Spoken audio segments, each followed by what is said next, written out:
Hello, hi, my good people. I hope you're good. I'm also fine. So, welcome back to my YouTube channel.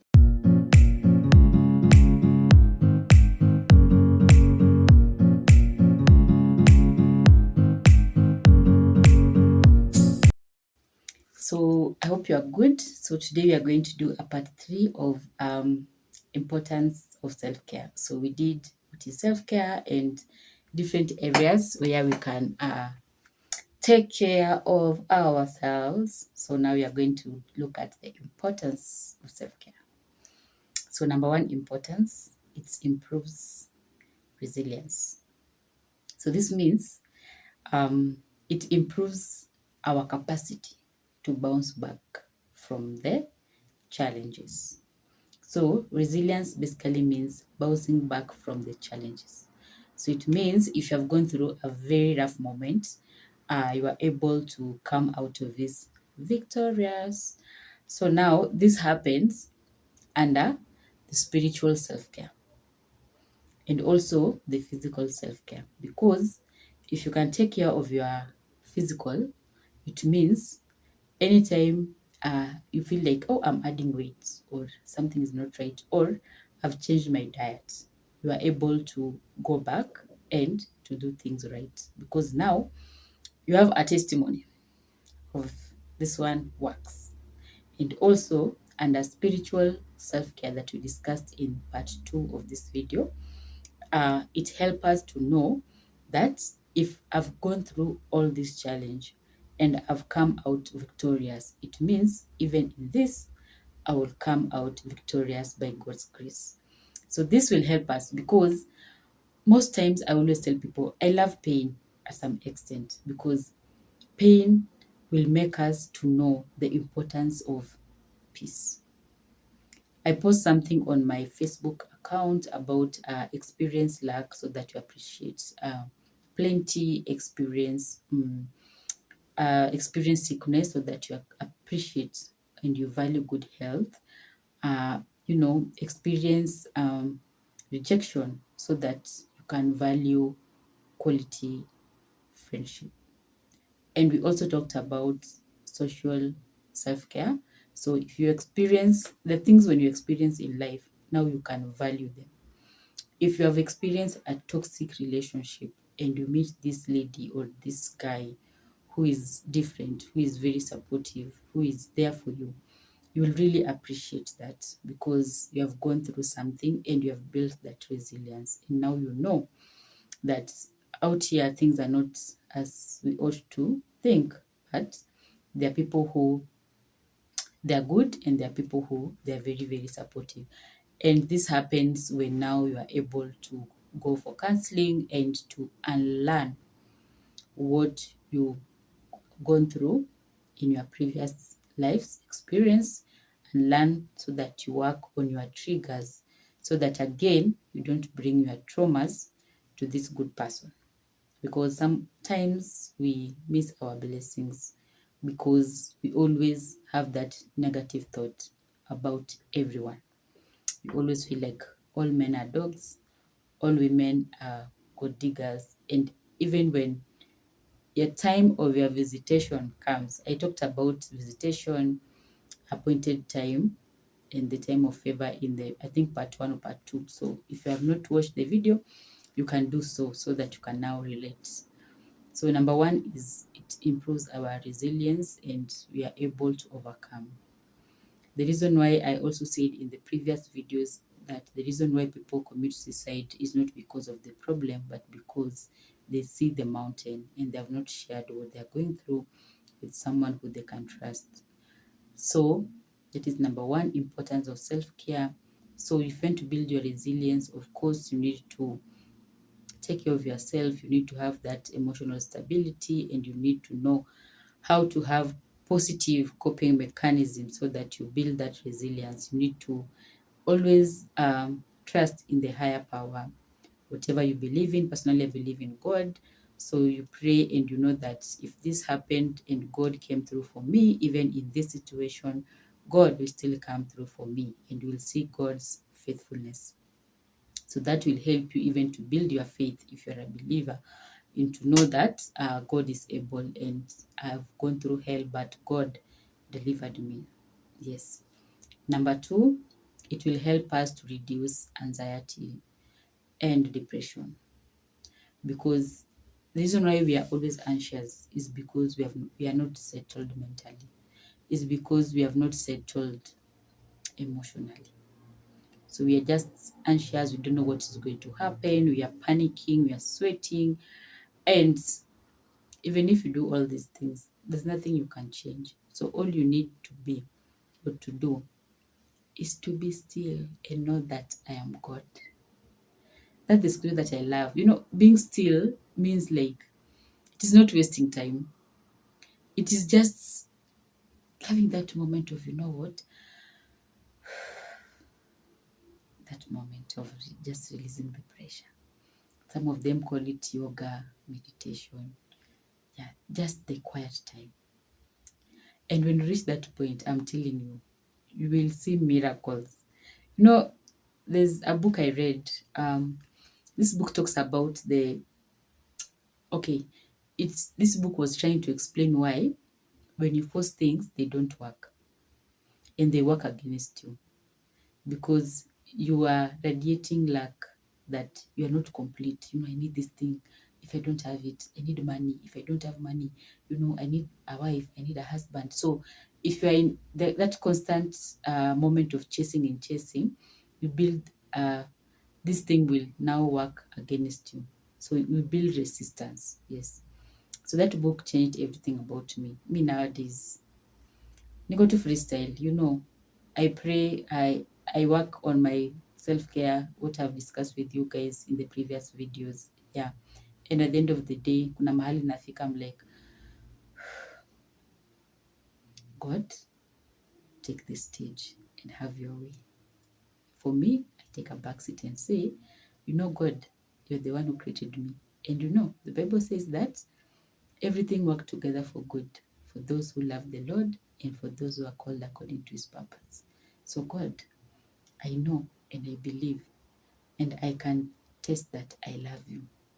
So because I love you, everything works together for good. Even in this, help me to see the good in this. And relax.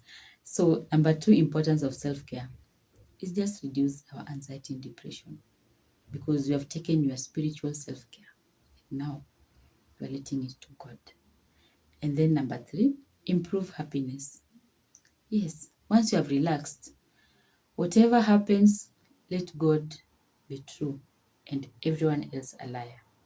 So it gives you that happiness and peace and joy that you can't even explain.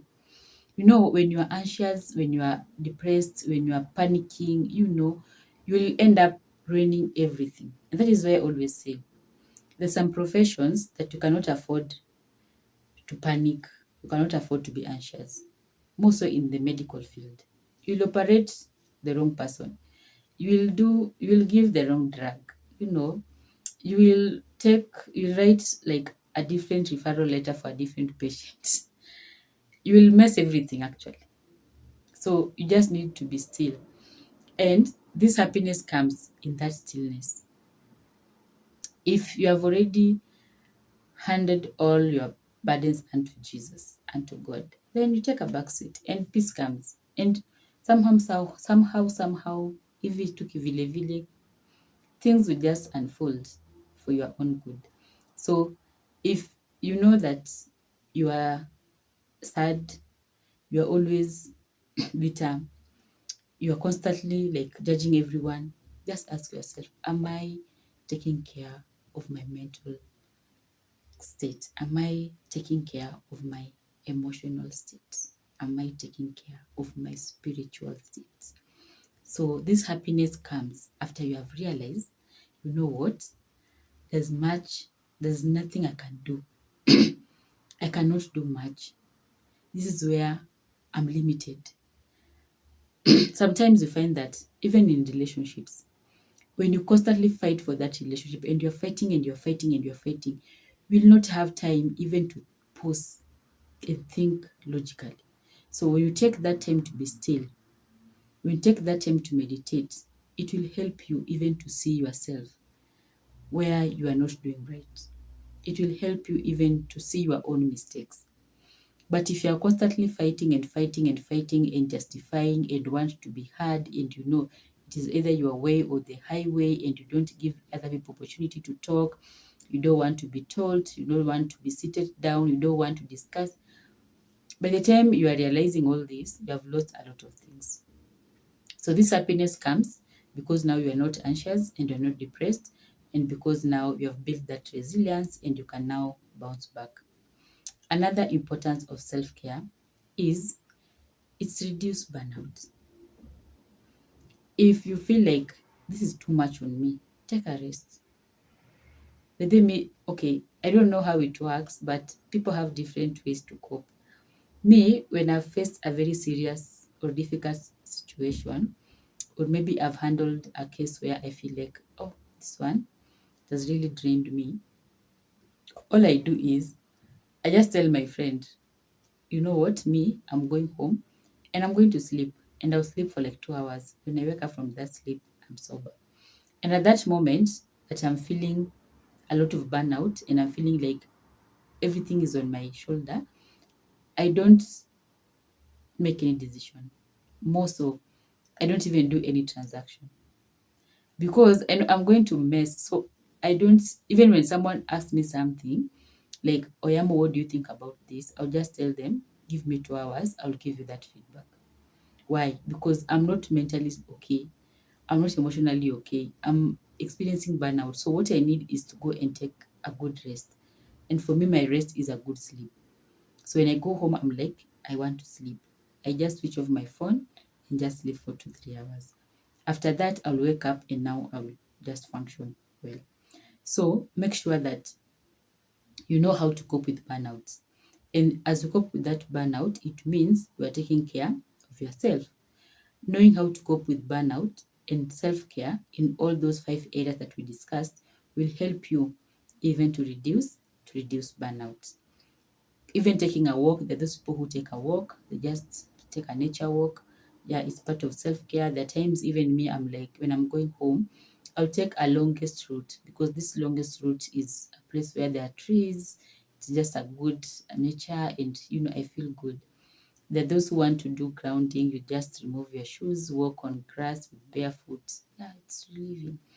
And also there are those who will just want to go and listen to a good music, gospel music, good music. There are those, so there are different ways of like coping with burnout and just releasing that pressure. Another importance of self-care is it helps us to build our interpersonal and intrapersonal skills. The same way I said in one of the videos, I think in part one or part two, that you cannot give what you don't have. You can only give peace when you are peaceful inside. You can only give joy when you are joyful inside. You can only give money when you have money in your account. You can only give what you have. So, importance of self-care, it will help us. Remember what we discussed, number 3, about the social self-care. This will help us to have good interpersonal skills. That is how we relate with others, how we communicate with others, how we make decisions, how we care about others, how we treat others, and also intrapersonal, how we relate with ourselves. Because the people who they always judge themselves, they see themselves as useless, they see themselves like they have just negative self-talk every time. They don't see anything good about themselves. And again, if you don't see yourself as a good person, nobody will see you as a good person because that is what you are projecting. That is what you are reflecting. So when they see you, they don't see you as a good person because even you don't see yourself as a good person. And that is why the Bible says the kingdom of God is within us. So whatever comes within you, that is what people will use to give you back. If you are kind, people will show you kindness. If you are a good person, people will show you good. If you're that person who always fight for people, when time comes in your life that you need someone to fight for you, God will send people to fight for you. one day I was in town, sometimes back, I think 8 years back. Yeah, I was in town. And personally, when I'm in a matatu and maybe someone doesn't have fare, of course, there are those who will fake it, but there's someone who is genuine. They just say, like, okay, fare is 100 shillings, but they have maybe 80 bob. I'll add for them out of my heart. Like, it's something in me. And I remember even this one day, the Makanga gave me extra change, and I was sitting next to a very old man. He's around 70. So I was like, excuse me, I've given you 500 shillings, not 1,000. So I returned the extra money. And this man was like, wewe ni Mkenya too? Like, you are a Kenyan. Like, where, like, you return the money to a Makanga. These people are so bad, they treat people badly, they throw people when you don't have money. I said, it's okay. But for me, I cannot eat what doesn't belong to me. Because I always believe if I eat that money, I'm going to pay it somehow, somehow. So I have that, like, I cannot see someone stranded and I'm like, I mind my own business. So during that time of Al Shabaab, yes. So I was in town and there were no vehicles. So one bus came and people were just trying to enter and somebody snatched my phone. So I didn't have cash. So I entered with the matatu. And I remember this guy who used to sing Mfalme wa Amani or something, yeah, a gospel someone. So this guy came where I used to work. I used to work in a private facility. So one day this guy came and without him, I always have people with good heart because I don't know who will help my child tomorrow or who will help me tomorrow or who God will send to help me tomorrow. And as I always say, do it unto the Lord. Don't do it unto human beings because you'll get tired. Don't do it because of the salary that you are receiving, but do it unto the Lord because I'm a strong believer of the invisible blessings. Just someone telling me thank you, God bless you. That's all for me. It's more than money. So now, this day, I've entered into the bus and now people are being asked for money. Checking my bag, I don't have my phone. And I'm like, what? And I'm like, hey, somebody had just stolen my phone and I don't have cash. This Makanga was like, if you didn't have money, you didn't have your phone, you could have not boarded this car. People were so many that have left. You know what? And then this guy was like, hi, madam. I'm like, hi, I remember you. There's a time my child was so sick and you really helped me. I'll pay for you the transport. I was like, oh God, this is how we reap what you have sowed. Seed time and harvest time will never cease. So just know how to treat people good because you're planting. I always tell people, by the way, it's either you are planting, you're in your planting season, or in your reaping season. So if in your reaping season, you're reaping what you have planted, good or bad is up to you. If you're in your planting season, then you have opportunity to plant good so that when the reaping time comes, you'll reap good. So seed time and harvest time will never cease. This is a principle of life, whether you are born again or not, as long as you are alive, as long as you are breathing, as long as you are a human being. Seed time and harvest time will never cease. So this will help us to build our interpersonal relationship, how we treat others, and our intrapersonal relationship, how we treat ourselves. So for now, thank you so much for watching and thank you so much for your time. May the good Lord bless you. So see ya.